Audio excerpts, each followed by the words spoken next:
Hello, hello, hello, everyone. Welcome back, welcome back, welcome back. For those of you that are joining me, as always, on my YouTube, I want to welcome you once again to my channel. I'm going to invite you to please like, share, comment, subscribe. For those of you that are listening in on my podcast, Fundable by Design, I want to say once again, thank you so much for being a part of this community. Thank you for being on this journey, and thank you for your feedback. Since our rebrand of the podcast, we've gotten so many amazing comments and testimonials, and people sharing their experience having been inspired and motivated and informed by the content on this channel. And we're looking forward to just keep going as we can progress through 2026. Today, I want to talk about something that I hope will be very encouraging and direct. You guys who know me, you know I'm direct, right? I want to talk about why your nonprofit is still in the startup mode and why remaining in a startup mode is killing your funding and your funding ideas or your funding perspective, right? Or possibility. And I want you to hear it from me. I want you to listen, and I want you to assess. All right. I want to say something that most nonprofit leaders don't realize that you're doing. And that's starting and staying in a startup phase. Starting and staying in a startup phase, right? I started my nonprofit organization. We launched our program. We've been doing our program now for many years, 2 years, 4 years, 6 years, 9 years more, but we're still in a startup phase. I still don't have a budget. I still don't have financials. I still don't have board members. I still can't get grant funding. I'm still doing everything by myself. So you've started and stayed in a startup mode. And here's the problem: you were never supposed to stay there. I'm going to say that again. Here's the problem: you started and you were never supposed to stay in that startup phase. Now, what does startup mode actually look like? What does it look like? It looks like you launch the program, you're running the program, and everything depends on you, right? You're doing everything, you're running the programs, you're paying for everything. There's no consistent funding coming into the organization to enable you to expand, to enable your program to scale, to enable your organization to hire help or to pay salaries. You don't really have any real systems within the organization. No fundraising system, no communication system, no donor acquisition or cultivation system, no financial management system, no leadership system.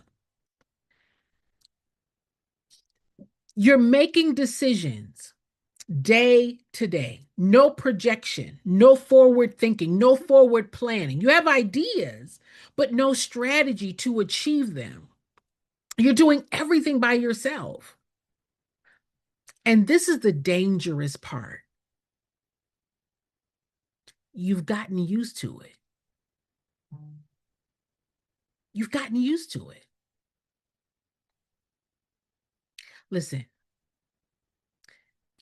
you didn't plan this, right? How did you get here, Jen? How did I get to having a nonprofit organization? I'm passionate about the work.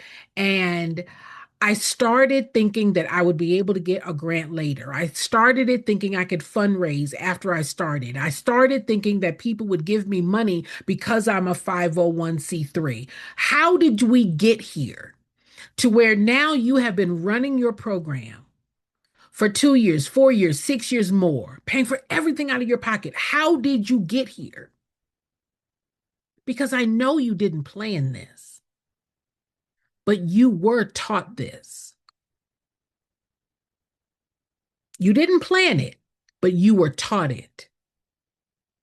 Someone said, start a nonprofit, get your paperwork. Launch your program and get your name out there for 2 to 3 years. Help people, right? And so you did what you were told to do.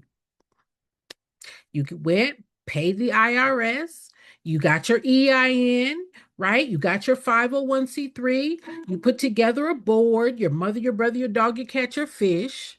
You launched your program, but now you're stuck. I had a call earlier this week where a person said to me, Jen, you've been talking to me. I started my nonprofit organization. I've been running my nonprofit program. Now, the difference between organization and program is still not clear to many of you. She's had her nonprofit status for over 10 years. And she called me and she said, Jen, you are talking to me. I launched my program. I have been so frustrated. I've been discouraged. I've been overwhelmed. And listening to what you say about the difference between the program and the organization rings true to me because all I was told, Jen, was to start my nonprofit. And I thought starting my nonprofit began with the paperwork. That's what you're taught. That's what Cousin Chat tells you. So now she's trying to grind out, expanding the program, changing the program, getting new board members, looking for donors, looking for funders, frustrated that she can't get a grant.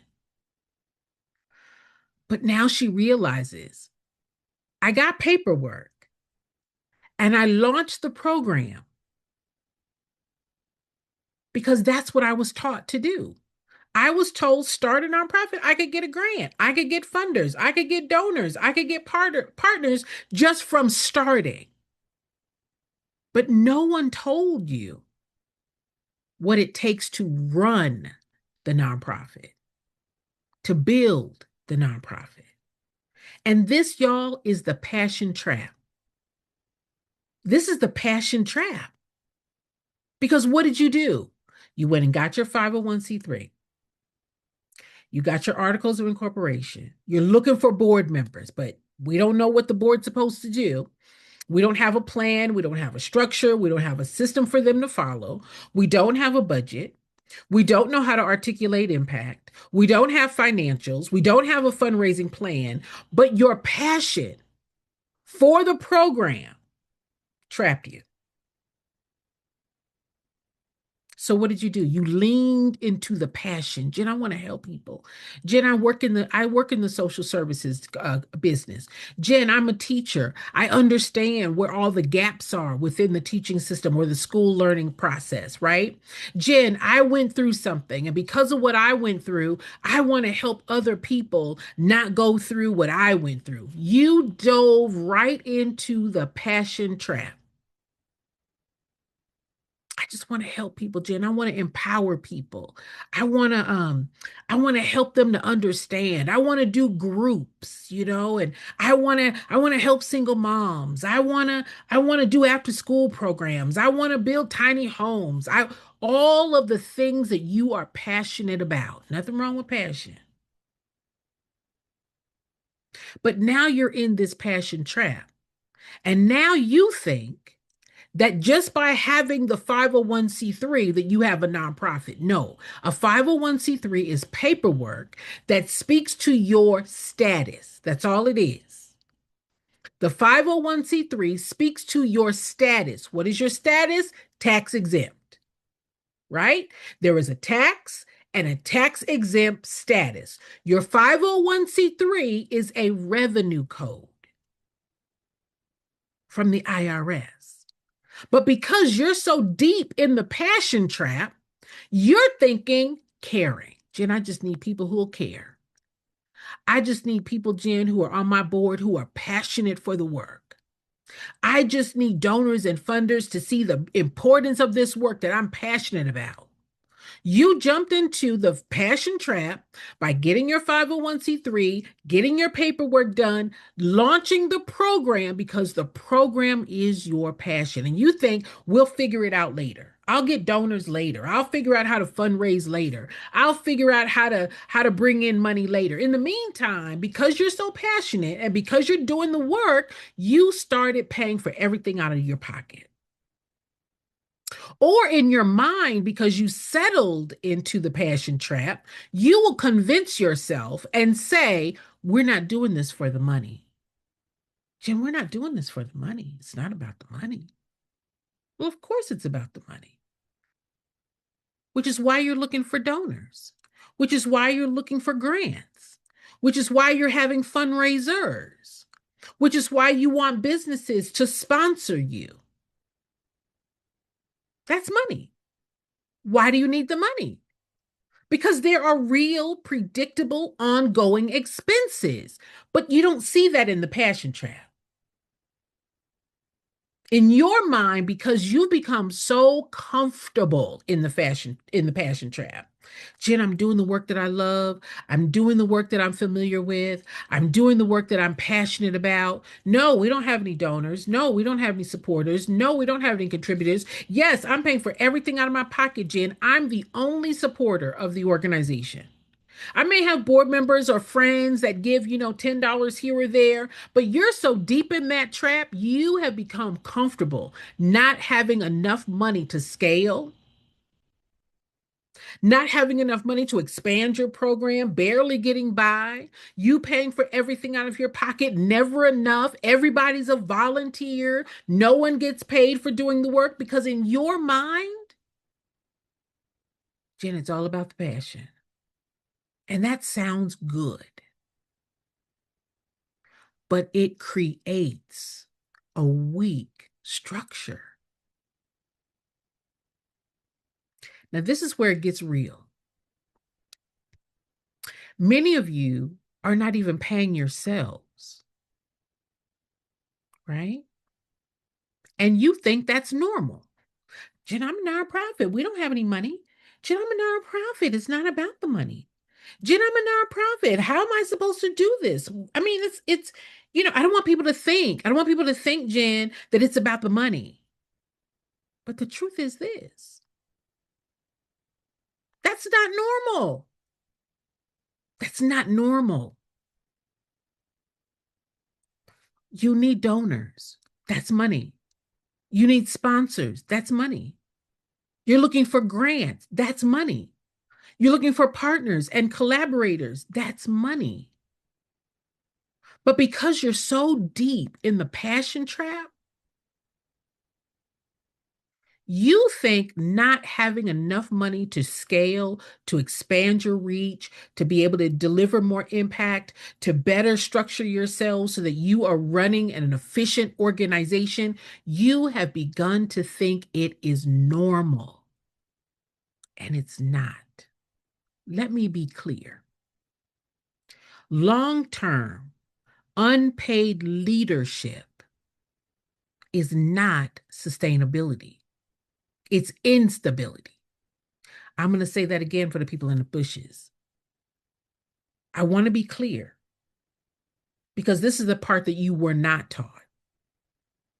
Long term, 1 year, 2 year, 5 years, 6 years more. Jen, I'm running this organization. I'm running this program. I'm paying for everything out of my pocket. Everybody's a volunteer, Jen. Long term, unpaid leadership is not sustainability. It's instability. And what does it create? It creates burnout. It creates inconsistent leadership. It creates emotional decision making. It creates lack of long-term planning. And funders see it. Your donors, your contributors, your supporters, the grant funders, they see it. They see it and no, we don't have a fundraising plan. No, we don't have board leadership. I'm doing everything by myself. No, we don't have a fundraising strategy. No, we don't have financials. We're filling out the 990 postcard that says, no, we're not raising any money. No, we're not bringing any money. So if you don't have the money to do the program, How are you to convince the donor, the funder, the supporter, the contributor that you are doing the program, that you're doing great work? There's no money for it. How are you doing that with no money? No materials, no supplies, no staff, no outcomes, no evaluation, because you're in the passion trap. You think it's all about your passion. You think it's all about that 501c3 status. Listen, this is why many of you are looking for that startup funds, right? Jen, is there a startup grant? Jen, is there a funding for my startup? Can I get some money, Jen, to start up? Funders are not funding just your mission. And this is why a lot of grant funders, a lot of donors and supporters don't trust startup mode. Because when you start up and you don't have a vision, you don't have a plan, you don't have a strategy to explain, that means what? You stay in a startup mode. And funders are not just funding your mission, they're funding your ability to manage money.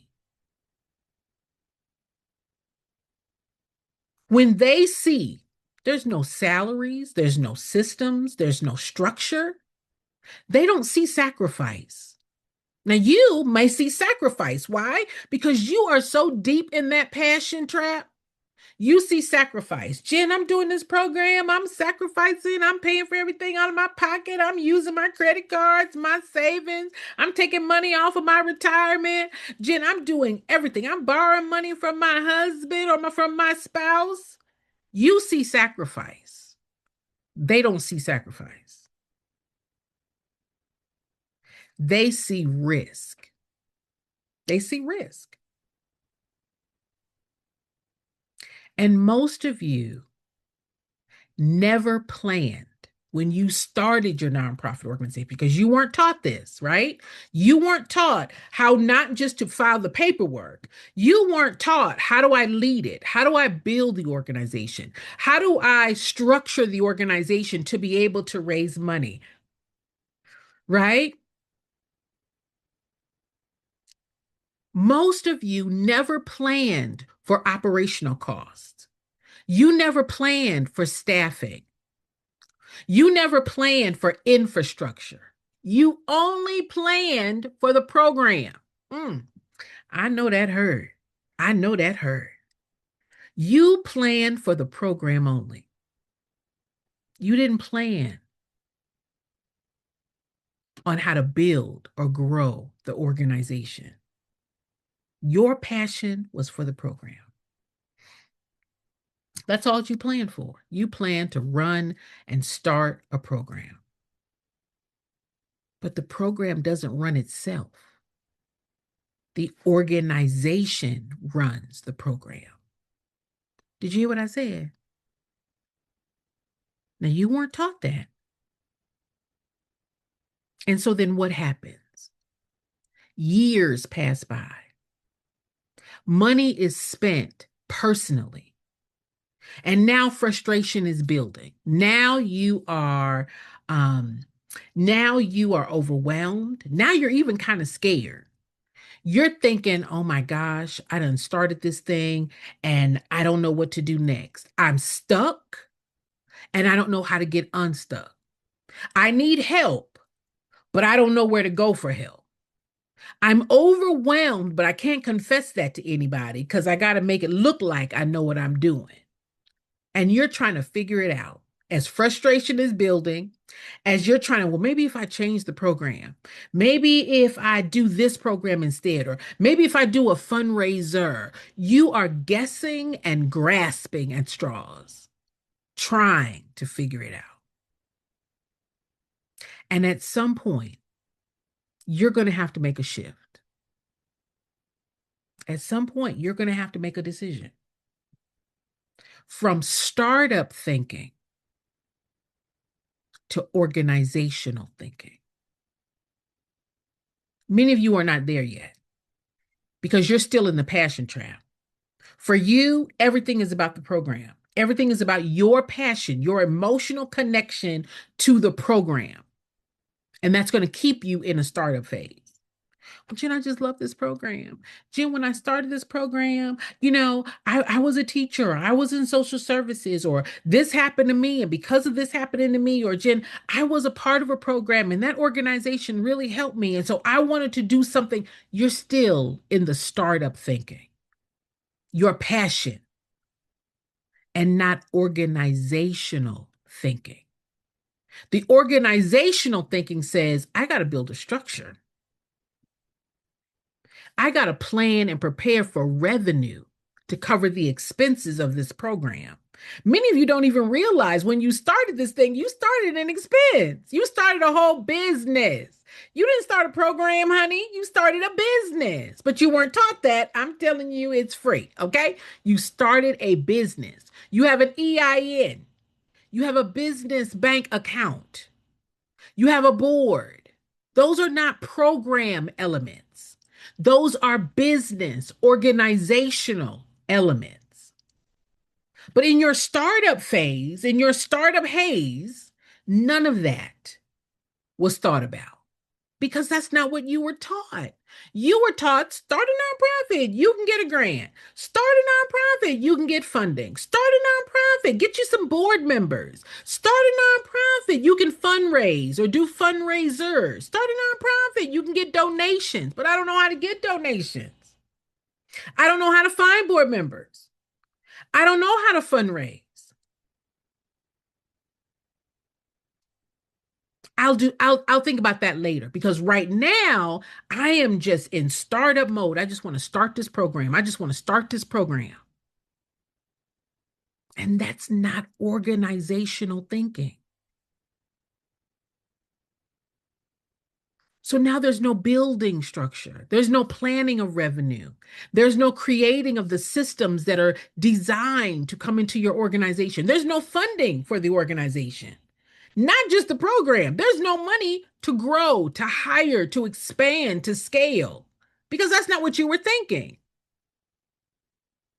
That's not what you were taught. Listen, I just want to make it plain. I just want to make it plain that you don't have a money problem. Money is not your problem. Your mindset is your problem. Your mindset about what am I building? What did I start? Were you more passionate about starting a nonprofit and launching the program, and are you equally as passionate about sustaining it? Now, that right there is the rub, honey, because some of you all are comfortable being stuck because you think that's what's supposed to happen. Well, Jen, we don't have a salaries. Nobody's getting paid, Jen. We don't have enough money coming in. We had to start, we have to stop, we have to scale back our program because we don't have enough money. You become comfortable, and that's not the way it's supposed to be. That's not the way it's supposed to be. You can look around in your community and you can see the organizations that have buildings, that have staff, that have buses or vans, that are expanding their programs. You're supposed to do the same thing. But because you become so comfortable in the startup mode, that's why you're stuck. And you've got a decision to make, or not. You can say, you know what, Jen? The only way to get out of this is to put that organization together. Now, you put the program together, you launch the program without building the organization, without structuring the organization. And the organization is what holds up the program, what brings in the money for the program expenses. But that's not what you were taught. That's not what you were taught. And the truth is, you don't know what you don't know, right? You're out here winging it. You're out here guessing your way through. You're out here comfortable in your stuckness. Is that a word? You're out here discouraged, not knowing. That's how you know It's lack of knowledge. I don't know how to build a board. I don't know how to fundraise. I don't know how to get the grant funding. I don't know. I don't know how to get partners and supporters. I don't know. All the things you don't know is what's holding you back. And let me tell you another truth. You don't know what you don't know.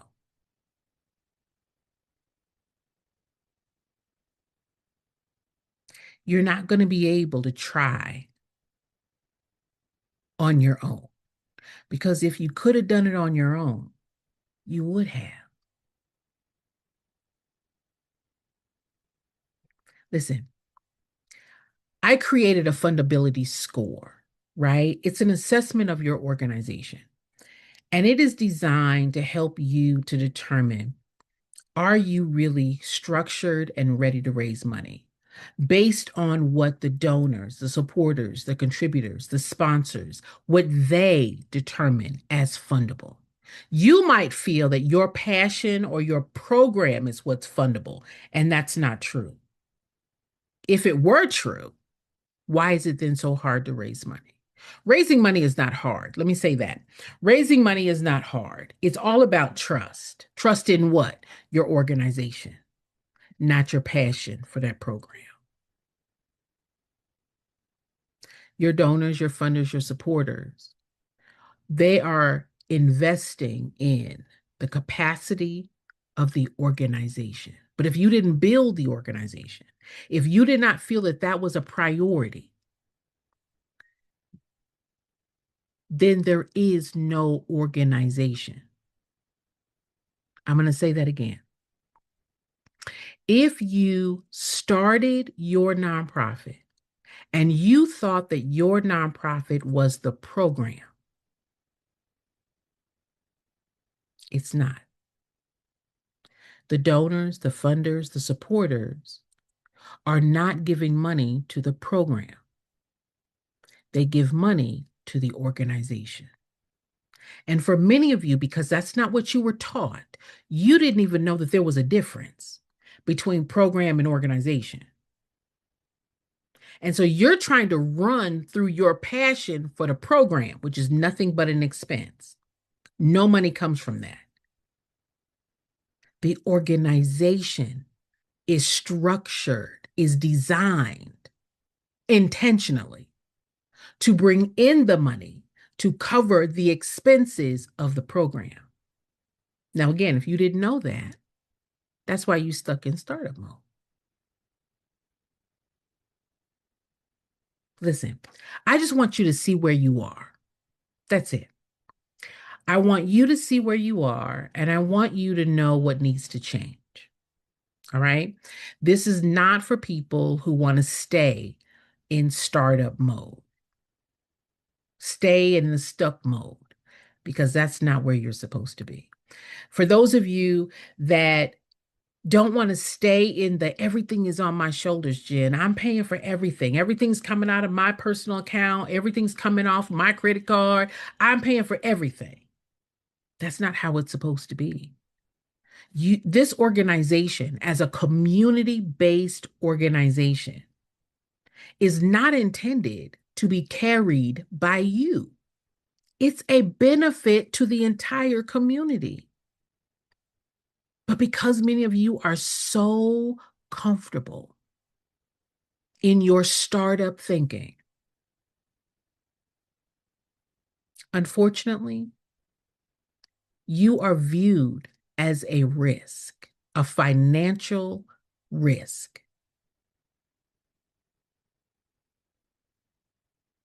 So I'm talking to the people that say, Jen, I don't want to stay in a startup mode. I'm ready to build. I'm ready to put together the organization that is intended to be sustainable. It's intended to bring in the money, to scale, to sustain, to pay for salaries, to grow. Because in the startup mode, you will stay stuck right there. No money, no funding, no budget, no, everything is I don't know. We don't have enough, but you're driven by passion. Ain't nothing wrong with passion. I just want to talk to the people that say, Jen, I'm passionate about building. I'm passionate about sustainability. I'm passionate about raising the funds that are going to get some help in this organization so that you can delegate. Because without that, if anything happens to you in the startup mode, anything happens to you, the organization is done.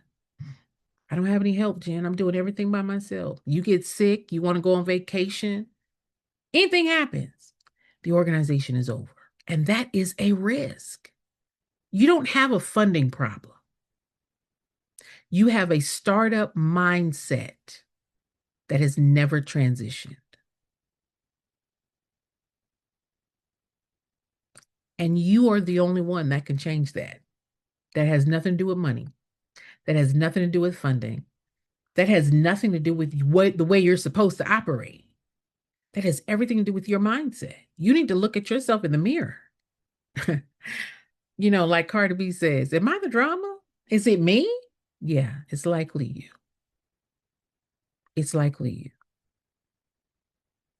And until you decide that as much as I have invested into this program, I also need to invest in the organization.